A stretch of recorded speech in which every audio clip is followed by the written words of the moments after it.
Olá, eu sou Irene Nohara e estou gravando esse vídeo a convite da professora Temis Limberger, da Unicinos, para falar sobre novas tecnologias na administração pública. Unir grupos de pesquisa de locais distantes. A professora Temis é um referencial teórico importante sobre as novas tecnologias, sobre cibertransparência, e seu grupo de pesquisa é voltado a essa questão do Estado, da administração e as suas novas tecnologias. E o meu grupo de pesquisa aqui na Mackenzie, que eu lidero, é sobre a questão dos modelos de gestão e eficiência do Estado. Então, a indagação é justamente como que essas novas tecnologias podem proporcionar à administração pública uma maior eficiência. Então, antes de começar a falar sobre essas transformações e listar as novas tecnologias, aqui um contexto importante para a gente refletir sobre as transformações atuais da sociedade. Então, a tecnologia provoca grandes transformações. Hoje se costuma dizer que nós estamos na sociedade de informação, ou seja, data is the new oil, ou seja, os dados, as informações são recursos tão importantes quanto outrora foi o recurso do petróleo.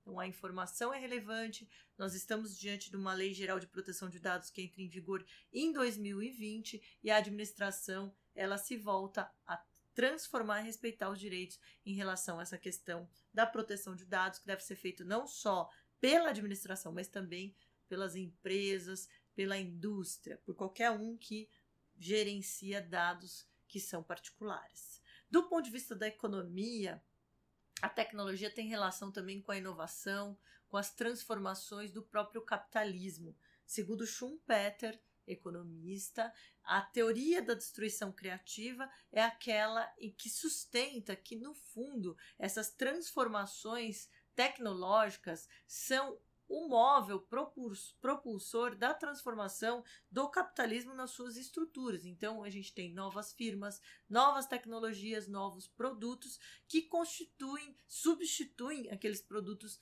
antigos. Logo, as organizações elas devem constantemente rever seus processos, seus produtos e seus serviços.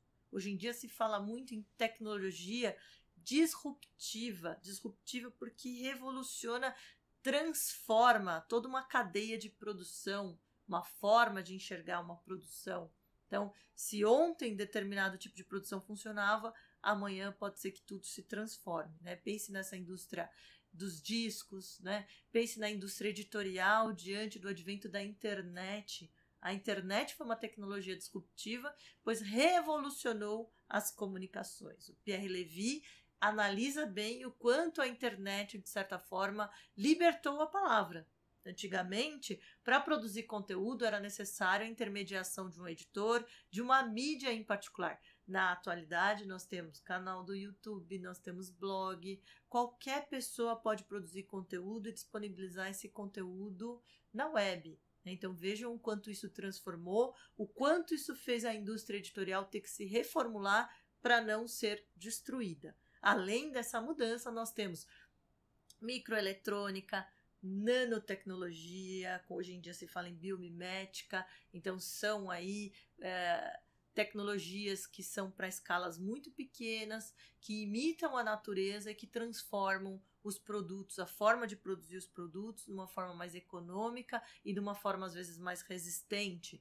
O mapeamento genético vai transformar a forma da gente enxergar os problemas. A gente vai poder antever problemas em décadas da ocorrência só com mapeamento genético. Isso vai estar muito acessível para todos futuramente. Teremos as Smart Pills que substituirão tratamentos invasivos, diagnósticos, exames invasivos, como colonoscopia, endoscopia, certamente serão transformados por Smart Pills e não haverá necessidade de inserir no corpo das pessoas aparelhos maiores, A gente vai ter uma mudança muito grande, isso vai gerar muito conforto.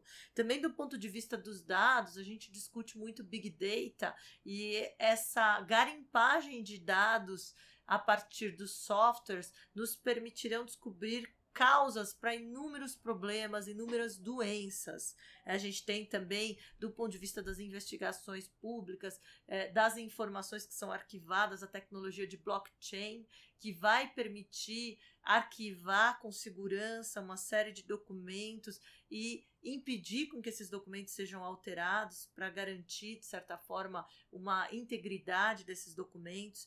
Atualmente, a gente tem muitas entidades públicas, tribunais, Tribunal de Contas, que se utilizam de softwares, como, por exemplo, a Alice, que é um robô que mapeia editais para o Tribunal de Contas da União, editais de concursos públicos, verificando documentação, consegue mapear rapidamente 200 editais com suas documentações e verificar eventuais fraudes numa velocidade muito maior do que um ser humano conseguiria, né? Então a gente tem uma transformação muito grande que propicia maior eficiência nas atividades públicas.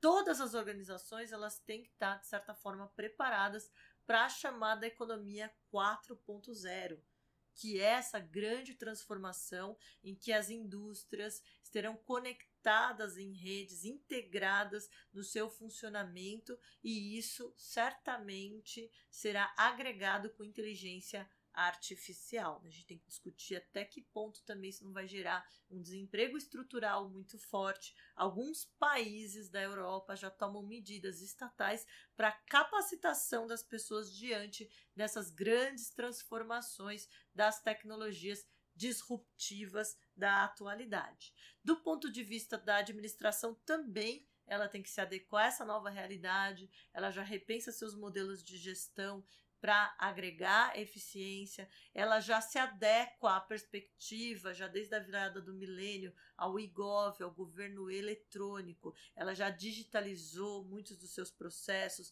já tem processo digital, uma regulamentação em termos de atos normativos infralegais de processo digital, as licitações também se voltam a adquirir produtos que são produtos que já agregam nova tecnologia, que são menos poluentes, menos dispendiosos.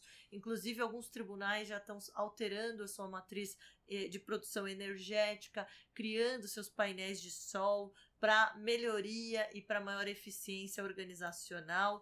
Nós temos, por exemplo, um debate na administração pública municipal que são as Smart Cities, as cidades inteligentes. São as cidades que acoplam inúmeras tecnologias, como a internet das coisas. A internet das coisas ela agrega uma conexão importante de serviços, né? Em Nova York já se estuda como que você vai agregar o funcionamento do metrô em relação aos despertadores particulares, para que eventualmente, se houver um problema no metrô, já o despertador particular seja automaticamente alterado para que o cidadão consiga chegar no seu trabalho com maior segurança e tranquilidade. Então, a gente já tem tecnologia para isso. Por exemplo, na área de telecomunicações, já se pensa em deixar de lado essa história de orelhão para quiosques, para Wi-Fi. São tecnologias que são mais úteis diante das transformações no próprio relacionamento das pessoas, né? Então, o Estado ele se volta a uma governança,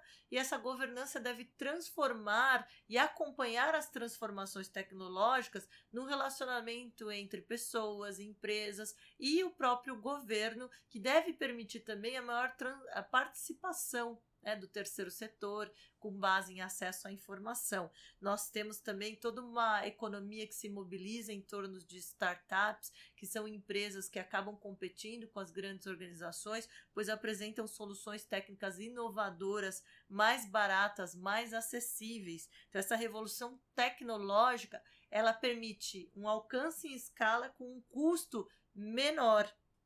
Por exemplo, na área de educação, nós temos EAD, que vai transformar a forma das pessoas se educarem a qualquer momento, né? O YouTube nos permite também acessar muitos conteúdos, de onde for que a gente estiver, a gente pode estar sempre aprendendo. Ou seja, com as transformações tecnológicas, há a mobilização de novos valores e também de novos desafios. Então, aqui para finalizar esse vídeo e mandar um grande abraço para a Themis também, parabenizá-la por provocar esse debate e essa pesquisa, o que a gente pode trazer aqui de reflexão? Que a tecnologia ela é extremamente importante. O Estado, a administração não pode impedir o progresso tecnológico, muito pelo contrário, deve viabilizar esse progresso tecnológico.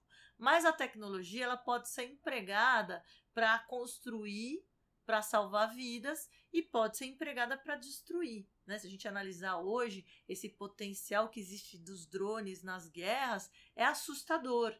Um drone pode matar uma pessoa, não há necessidade mais de enviar soldados diretamente para a batalha. E isso pode nos trazer não só uma utopia, mas uma distopia, como trazido, por exemplo, na série Black Mirror, em que a gente tem toda essa perspectiva destrutiva da tecnologia. Então o Estado, e a universidade também, tem que estar à frente das instituições para poder regular impactos negativos do uso tecnológico, sem impedir o desenvolvimento da tecnologia, inclusive agregando a tecnologia para dentro da administração, para que também a administração alcance a eficiência. Então, essas são só reflexões, vocês vão continuar essa pesquisa toda, mas é para trazer um estado da arte mesmo, da circunstância atual que a gente vivencia.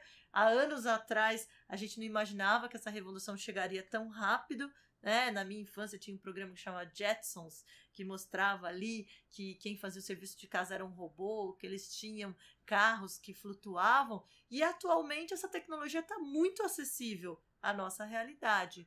Basta todas as instituições refletirem em relação ao seu uso. Então, um grande abraço, fico muito contente com a oportunidade desse diálogo, a tecnologia que permitiu nossa aproximação, fico à disposição também para a gente continuar esse debate, essa produção de reflexão em forma de artigos, de conversas, e agradeço à professora Temis a oportunidade da gente estabelecer esse contato.